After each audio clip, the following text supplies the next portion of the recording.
Римокатоличката црква избра нов папа. Нов поглавар е американецот Роберт Превост, кој го избра името Лав 14.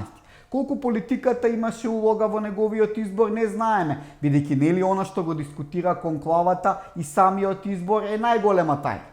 Како што стојат работите и на Бикачка по локалните избори ќе се бира нов папа. СДСМовската конклава наречена Централен одбор, број 129 членови. Кој од кој не познат? Мислам дека освен домашните друг никој не ги познава. Да излезат на улица или пак во кафуле, тешко дека некој ќе ги препознае. Затоа верниците, во случајот приврзаниците на СДСМ, даваат сигнали дека е време за нов папа.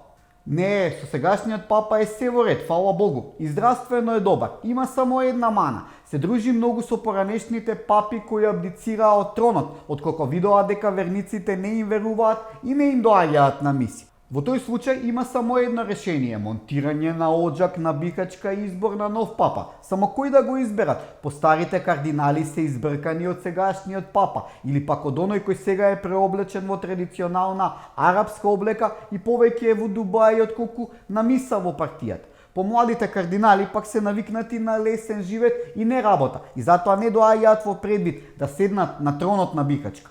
На кардиналите во Скопје најмногу им се брза да закажат конклава, бидејќи сегашниот папа дава изјави од кои на верниците им останува само да се прекрстат, и тоа 3 пати. Сегашниот папа ништо не научи од грешките на минатите и не ја исклучува можноста за локалните избори да коалицира со ДУИ.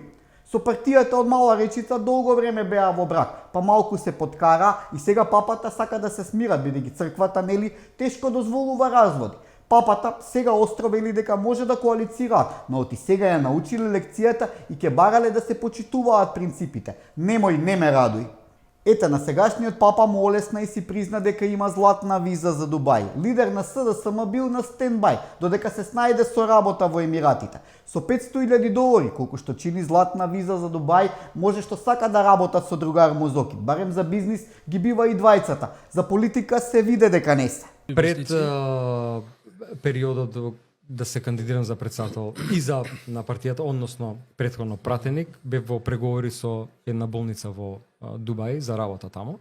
И добро напредуваа преговорите, дури и завршија една форма на валидација на документите, меѓутоа тој процес сега практично е ставен на стендбај.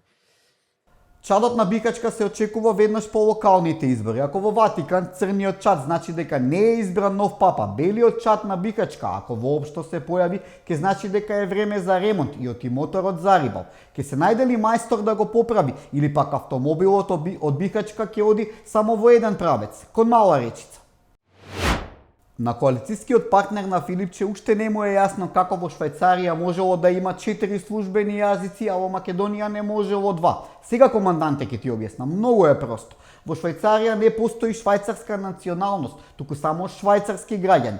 Еве и вие излезете јавно и кажете дека не сте албанец кој говори албански јазик, туку само македонски граѓани и одма ќе ви стане јасно.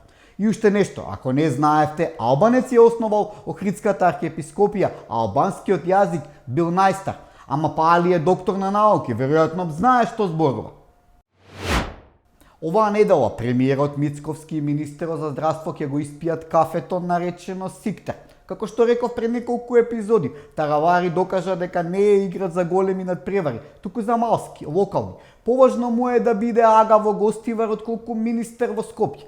Тоа е, долгот кон Мала Речица иЕхмети мора да се врати, ништо нема за џабе. Самиот да се бркаш од владата во која беше еден од омилените министри, да се вратиш во предградките на ДУИ, мора да има голема причина. Обично таа е најмалку во 6 цифри. Европски се разбира, не за џабе се Европски фронт.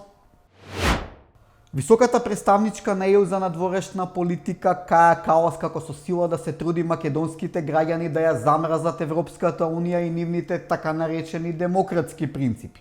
Замислете, ЕУ имала план Б, ако Унгарија го блокира членството на Украина во ЕУ. Да не мислевте дека за Македонија ќе имаат план Б. Нели не убедуваат дека нема друго решение за Македонија и тоа не за членство во ЕУ, туку само за почеток на преговорите, освен да направиме уставни измени и да попуштиме на Бугарија. Значи сепак имало и друг начин. Каја ќе се каја, овено чикаја, Скопје чикаја, не чекај ме ти. За крај на 5 минути со Чавес ќе го цитирам Балашевиќ кој викаше: "Путу Европо, немој више чекати на нас, барем не во ваква Европа."